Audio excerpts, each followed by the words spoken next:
वो है कूलाम के नियम के अनुसार दो बिंदु आवेशों के बीच बल उनकी दूरी के व्युत्क्रमानुपाती होता है। तो यहाँ पर जो फार्मूला है उसके हिसाब से फार्मूला है F 1/r², यानी यहाँ पर हो जाएगा दूरी के वर्ग के व्युत्क्रमानुपाती होता है। इसी प्रकार अगले पे देख लेते हैं, विद्युत आवेश का मात्रक है। तो विद्युत आवेश का मात्रक होता है कूलाम। तो इसका सही जो ऑप्शन हो जाएगा कूलाम हो जाएगा। अगला है एक कूलाम बराबर इलेक्ट्रॉन। तो एक कूलाम में जो इलेक्ट्रॉन होते हैं उसको इस फार्मूले से हम निकाल सकते हैं। Q की जगह पे 1 रख दिया, N इंटू ई की वैल्यू 1.6 इंटू 10⁻⁻19। तो जब सॉल्व करेंगे तो ये वैल्यू आ जाएगी आपकी 6.25 इंटू 10⁻18। तो इसकी जो वैल्यू आएगी वो आएगी एक कूलाम में 6.25 इंटू 10⁻18। फिर अगला प्रश्न है हमारा, इलेक्ट्रॉन का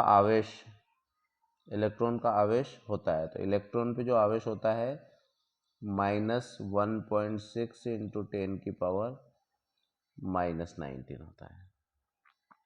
अगले प्रश्न पे जाए। अगला प्रश्न है रिक्त स्थान विद्युत नियतांक का मान। अब यहाँ पर यदि हम देखें तो जो मान दिया है c²/nm², ये वैल्यू दी है। तो बताना है कि ये स्थिरांक कौन सा है। तो हम थोड़ा सा जाते हैं कूलॉम के नियम पर। तो F बराबर K और Q1 Q2/r²।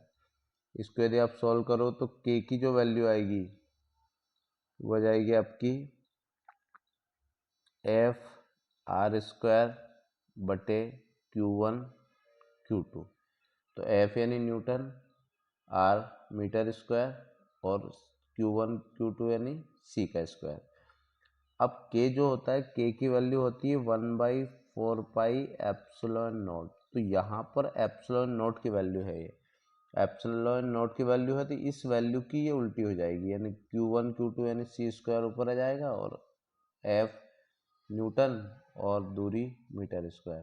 तो ये जो वैल्यू है वो वैल्यू है ε0 की वैल्यू है। तो ये वैल्यू है आपकी ε0 की।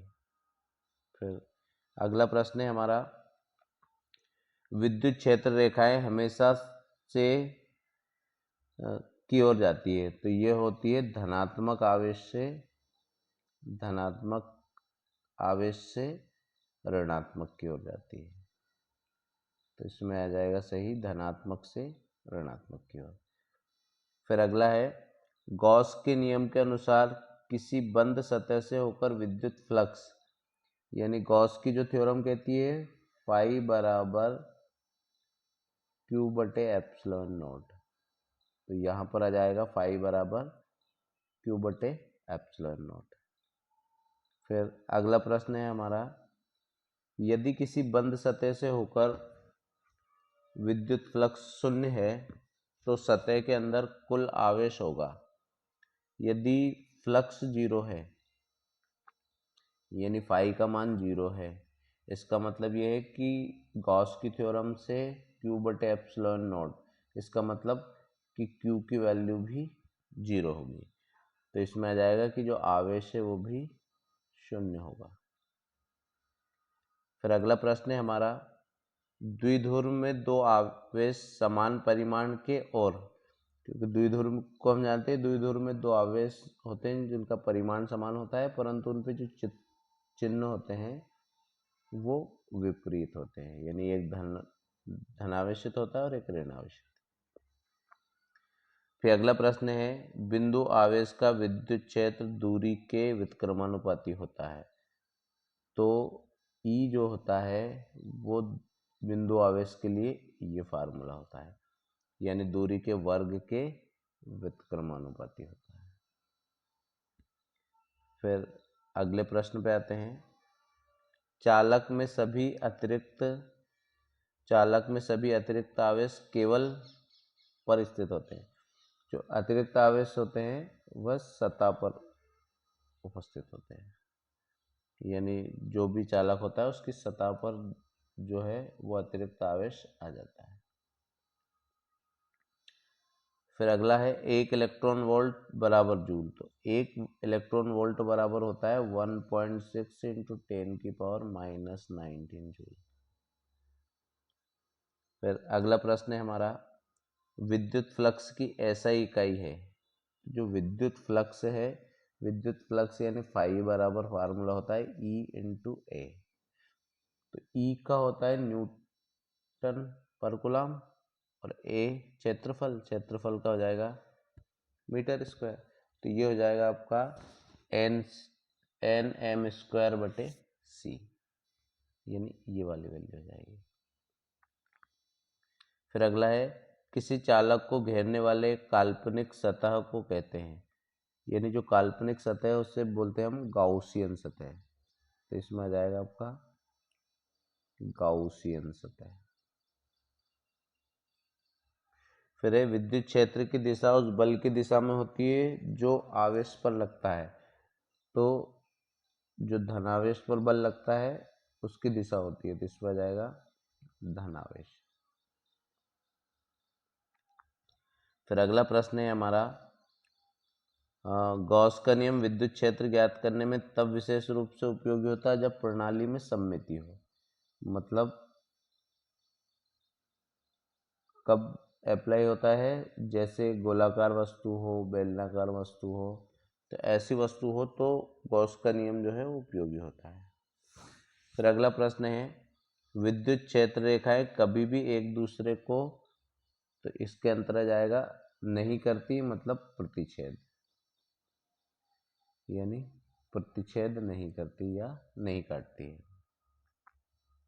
फिर अगला प्रश्न है, किसी द्विध्रुव का द्विध्रुव आघूर्ण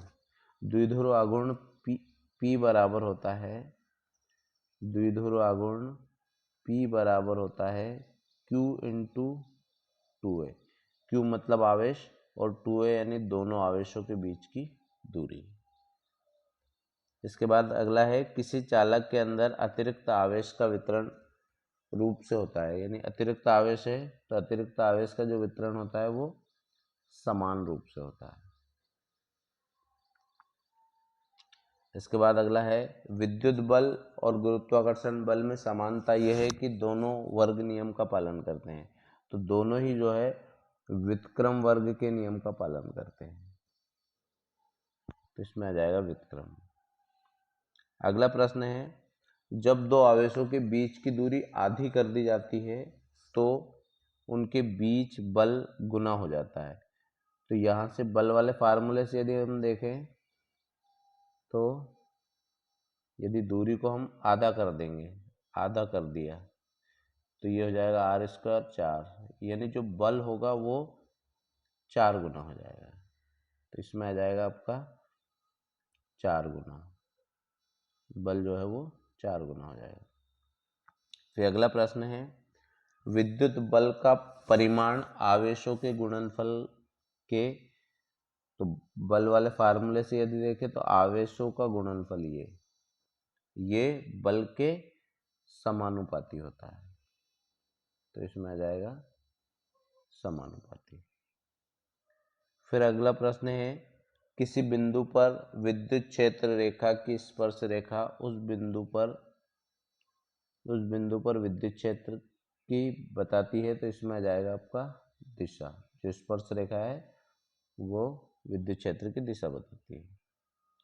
फिर अगला प्रश्न है हमारा, एक कूलाम आवेश वह है जो मीटर की दूरी पर समान आवेश पर न्यूटन बल लगाता है। तो जो बल लगाता है वो लगाता है 9 × 10⁹। तो इस तरीके से ये पहले चैप्टर के जो है वो रिक्त स्थान हो गए। धन्यवाद।